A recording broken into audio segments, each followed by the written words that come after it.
Okay, so what we're going to start building today is a mug that will match your slab plate. And the thing that you should know about these first two pieces that we're making is that they will actually be functional, meaning that you'll be able to drink out of it, eat off of it. They can go in the dishwasher, microwave, you can hand wash them, but they will be functional. So to get started with this, we're going to start with just a chunk of clay, just a rectangular chunk of clay.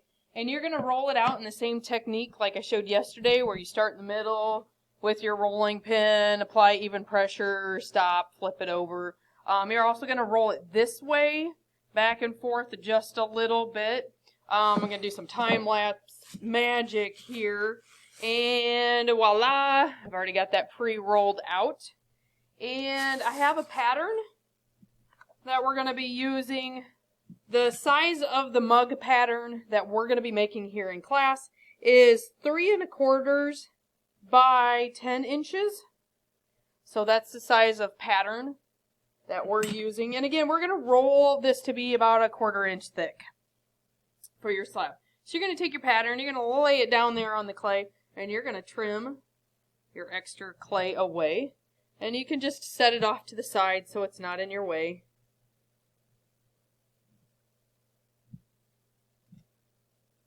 Got 2 more sides here to do. Hold that pattern in place as you're trimming.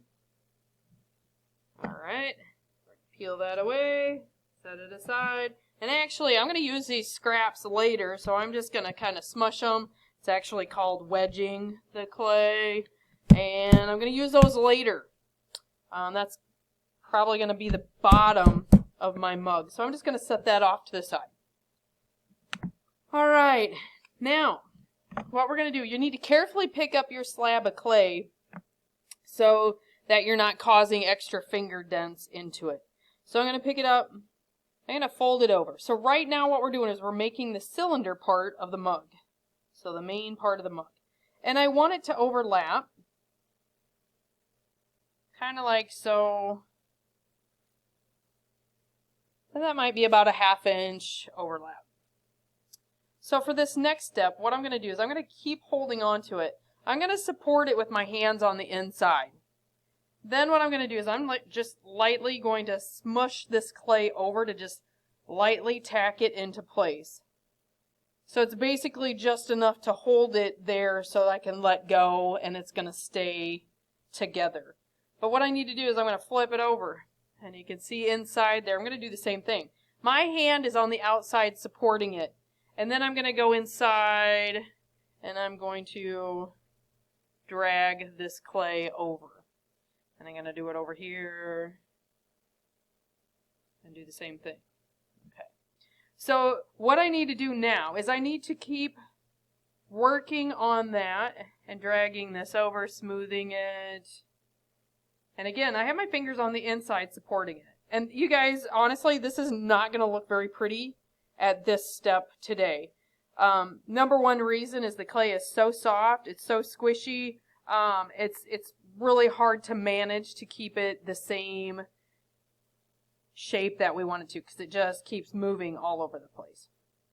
So our goal here as we're blending these overlapped areas together, I'm just applying a little bit of pressure. Okay, but our goal is to try to keep this to be the same thickness all the way around. Okay, so I need to work a little bit more on the inside and keep smoothing that and working on that.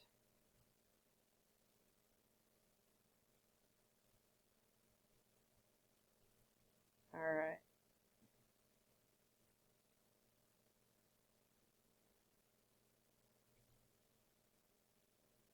So again, trying to keep this to be an even thickness all the way through. So I'm kind of blending up, and I'm trying to get rid of that overlap seam line on the inside.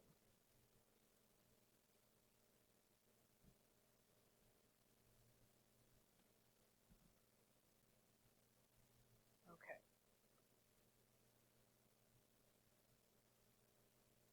I would personally keep working on this and smoothing it But for the sakes of this video, I am going to move on to the next step. And I'm just going to set this aside. I'm going to go back to my leftover chunk of clay, and I'm going to roll this out. And again, I want this to be about 1/4 inch thick. And again, you can see that I picked it up, flipped it over, so that my clay is not sticking to the canvas board. And again, I'm standing up as I'm working on this, so I'm not putting extra strain on my wrists. Alright, so before we move on and attach the base of our mug, which is, you know, the bottom, we're gonna first check out here what is the nicest that I want to be the top part of my mug.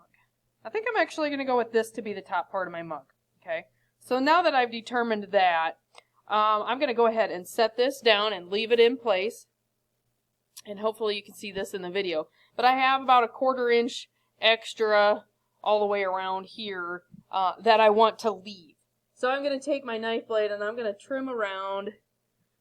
And I'm going to leave, again, I'm going to leave just a little bit of extra clay because I'm going to end up blending that up the sides of my cylinder.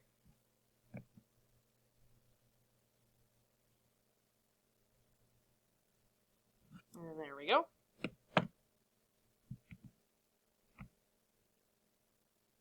Okay, so for attaching that bottom slab to this area, what I want to do is I want to get this to be in a nice round circle as best as I can. And I'm going to take, you can use whatever you have to make score marks. I happen to have this flexible metal rib. It's got little teeth on there, and it works really easy that I can just swipe and it'll put that texture right onto the clay. So I'll bring that in a little bit closer so you can see that. And again, this is called scoring. And then you could also just use, you know, a curved blade tool or whatever. But for putting the score marks on this piece, I'm going to bring it in a little bit closer again so that you can see it. I'm going to just put the score marks just on this top outside edge of my slab. I don't want to score this whole entire thing out here because this is actually going to be the bottom of my mug. So if I put those little score marks on there, what's going to happen is if I do actually use this mug and say I drink hot cocoa or something, you'll get bacteria that's going to grow down into those little score marks, and then you're going to get all sorts of funky mold and stuff growing. So we don't want that to happen. So that's why it's important to just keep those score marks to the outside edge of your base. Alright, so now for the fun part, we're going to use watered down clay. It's just called slip. And the slip is going to actually act as the glue that's going to hold the two pieces together. So you could use a paintbrush if you wanted to and kind of pat it on there. You're not brushing it on. We don't want to smooth out those score marks. We want to just kind of pat it on there. If you don't have a paintbrush, you could use your finger. You could glob it on there like so. I'm just going to wipe the extra off back into my container. And then you're going to flip it over. You're going to match it back up onto your base. And then what I do is I'm going to just kind of give this a gentle little twist motion back and forth. So that what it's doing, it's actually squishing. I'll bring it in closer again. It's squishing that slip out, and it's pushing it also down into those score marks. Again, the slip acts as glue that's going to hold the two pieces together.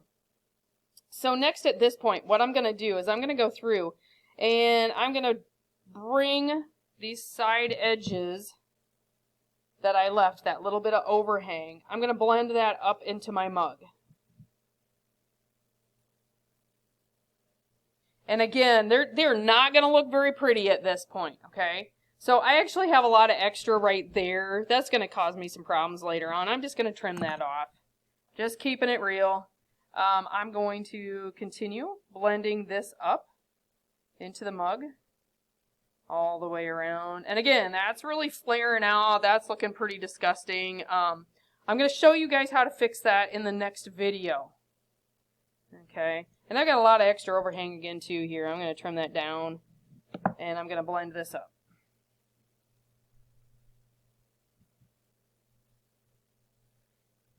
So sometimes that slip, as it oozes out, gets a little extra messy, so you can just see that I'm just wiping it back into my slip container. I just used old yogurt cups, kept the lid, stores it really easy without it drying out. Okay. So again, right now it is not looking very pretty. It's like all dented, wavy, flaring out. I'm going to show you how to fix that tomorrow in the next video. And we need to let this dry a little bit. And we need to let it dry to a state that's called leather hard, meaning that it's not so soft and squishy. You can see how much I can manipulate this. So we're going to let it dry a little bit more, which I'm going to leave this uncovered for a couple of hours, and I'm going to come back and check it. So by the time that I come back and check it, when I push on it like this, just very gently, it should not be caving in like it is right now. All right. There we go.